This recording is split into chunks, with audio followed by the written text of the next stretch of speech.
I'm not sure about you guys, but one of the hardest things for me to model is layouts, and really that comes down to one thing. I'm indecisive, and I'm sure that's something you guys have been able to tell. Every time there's an update on my HO or OO layout, it's basically completely different than it was before, and that's just because I constantly have new ideas, and working in such a large space enables me to do such. Though in retrospect, it makes it impossible to come down on something final, and for the longest time this has been something that's bothered me. But not too long ago, I would actually find a way to negate this, or at the very least find a good workaway around it. That being sub-layouts, or compact layouts, that are made to be very small, and in retrospect put anywhere. And for one reason or another, I often find making and completing these much easier, as since I'm working with such a confined space, there's only so much I can do anyway, so planning out what exactly you want it to be is essential.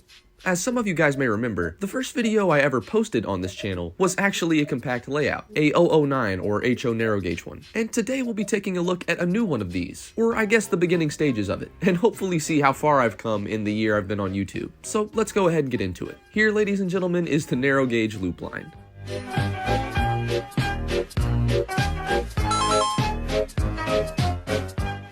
Now, as a whole, this layout's pretty simple. It's just a circle, and the track featured is Tomix's compact track. But where I really wanted this layout to shine was in its scenery, which as you can see I've started applying in two different ways. One in a more industrious area, and the other more in a field, more farm-like area, cut more or less right down the middle. And the reason for this is I wanted to be able to bring a bit of both into the same layout. So I thought it'd be fun to give one half to one and the other half to the other. And so far I think it's definitely paid off. It really helps to give the layout a unique look. The track itself is ballasted with Kato ballast and held in place with Woodland Scenic spray tack, and starting with the industrial area, at the moment this consists of a very small fueling depot, which I like to use for my vehicles, as well as different trackside pieces, for example these pieces of wood or that wheel. There's also the Bachmann corrugated hut building, which takes up and sits in the corner, and ultimately I'm quite undecided on how I want this final bit to look. I know I want it to be jam-packed with a bunch of little stuff, I just don't know exactly what I want that little stuff to be. The only thing I knew for certain was I wanted this area to be able to feature other characters, more specifically road vehicles. And with this little area in the front, thankfully I think I've achieved that. I can have Caroline, whenever I make Sir Handel I'll definitely have to have George there, and since Rusty's on the layout we also have Thumper. But so far that's the industrial area.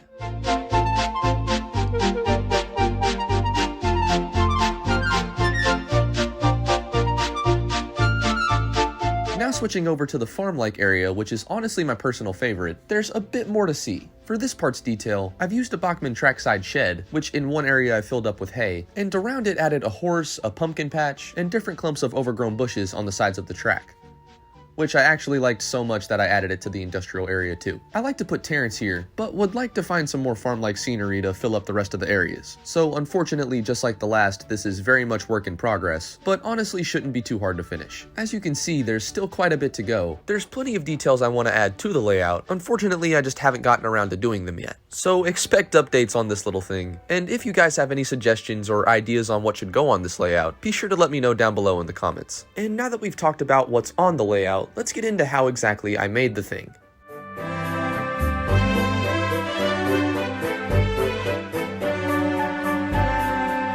So the piece of wood that the layout sits on is literally a piece of scrap wood. I'm not exactly sure how big it is, I probably should measure it, but me and my friends often do a lot of projects that require wood, and this small square piece would fall into my belonging. It sat around for a long while, but when I would get the Tomix compact track, I found it a perfect fit for this piece of wood, and pretty quickly the rest came together. It was as simple as apply the grass, apply the stone/brickwork, put the track on top of it, secure it all, and start ballasting and detailing. Like I said previously, the ballast that I used for this track was actually the standard Kato ballast, and while this was probably the hardest part, it was made a lot easier with the spray tack made by Woodland Scenics, though the drying took at least 2 to 3 hours, so there was a lot of waiting. But once it was dry, I got to work on figuring out what exactly I wanted the buildings to be. The only one that's actually glued down at the moment is the fuel pump for the vehicles. Though at the moment I'm pretty solid on where I want these to be, that could very well change. That, and for transporting it, it's a little easier to not have to worry about the tall buildings. The pumpkin patch was made from spare pumpkins that I had laying around my room. Actually, all of the detail you find on this is just spare parts that I had laying around my room. But thankfully it all came together not only quickly, but very well as well.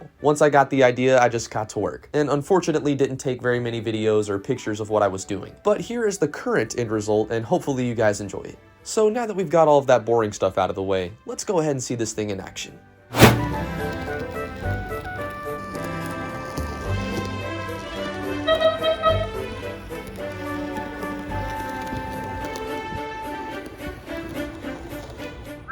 I know this is an 009 layout, I just couldn't help myself.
This project has been a fun one. I didn't really go into it with too many ideas, so it very much is a result of just going with the flow. And that's one of the things that's made it not only so fun to build, but also what has me so eager to finish it. If you'd like a chance to see it for yourself, next month I'll be in Edison, New Jersey, and this as well as many of my 009 engines will be on display. So if you guys would like to see this and other customs by me and other people, be sure to drop on by. But hopefully you guys have enjoyed the so far progress on the 009 loop line. Thankfully, this thing's coming together pretty quickly, so you guys should get an update pretty soon. And if you guys have any suggestions or ideas for other layouts, be sure to let me know down in the comments. As always, thank you guys again for watching, and I'll see you guys in part 2. Or whatever the next video is.